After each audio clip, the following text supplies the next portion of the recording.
imaginez un monde très différent du nôtre. Pensez à des sociétés où le partenariat était la norme, et non la domination. C'étaient souvent des cultures qui valorisaient les femmes et le principe féminin. Ce n'étaient pas nécessairement des matriarcats où les femmes dominaient les hommes. Au contraire, elles étaient souvent plus équilibrées, plus égalitaires. Ces sociétés ont existé pendant des milliers d'années avant l'histoire telle que nous la connaissons. Elles ont laissé des indices dans l'art, les mythes et les anciens sites d'habitation. Ces indices racontent une histoire de paix et de coopération. Ils évoquent une époque où les pouvoirs de donner la vie étaient vénérés. Ces premières sociétés étaient souvent centrées sur la mère, source de vie. La lignée était tracée par la mère. C'est ce qu'on appelle la descendance matrilinéaire. Les communautés étaient souvent construites autour des femmes et de leur parenté.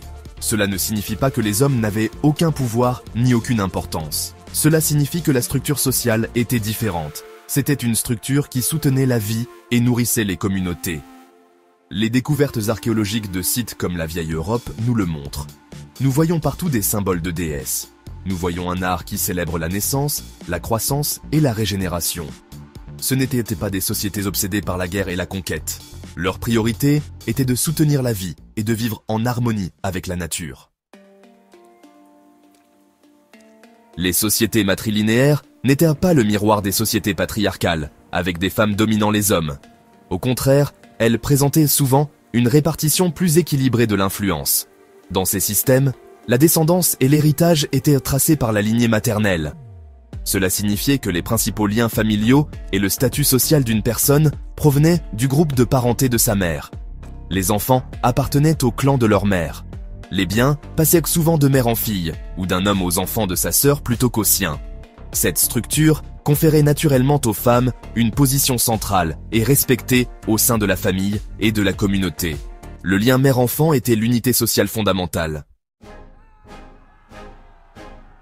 Le passage de sociétés majoritairement matrilinéaires et basées sur le partenariat à des systèmes patriarcaux ne fut pas un événement soudain. Ce fut un processus lent et complexe qui s'est déroulé sur des milliers d'années. Il n'y eut pas de cause unique à ce grand tournant.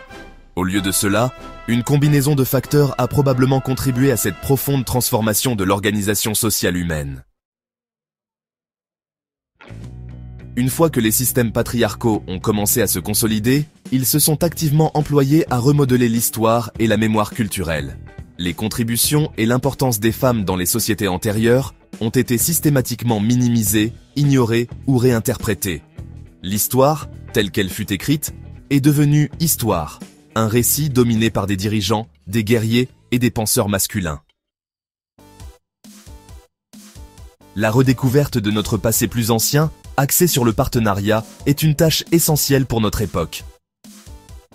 Archéologues, anthropologues et historiens découvrent de plus en plus de preuves de sociétés où les femmes occupèrent des positions respectées et où la coopération était valorisée par rapport à la domination. Cet ensemble croissant de connaissances remet en question l'hypothèse, longtemps admise, selon laquelle le patriarcat serait le seul ordre naturel pour les sociétés humaines.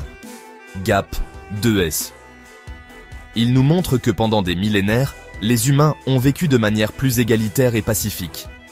Révéler cette histoire cachée n'est pas seulement un exercice académique. Cela a des implications profondes sur la façon dont nous nous percevons et notre potentiel pour l'avenir. Comprendre que d'autres modèles sociaux ont existé et prospéré peut nous inspirer à remettre en question les structures dans lesquelles nous vivons aujourd'hui. Cela peut nous donner la force d'œuvrer à la création d'un monde plus équilibré et plus juste. Si l'humanité a autrefois vécu en partenariat, nous pouvons certainement nous efforcer de le faire à nouveau. Réveille-toi femme. Ceci est un extrait commenté du livre Un besoin de reconnecter du Dr Cédric Appy. Bien à toi, reconnecté.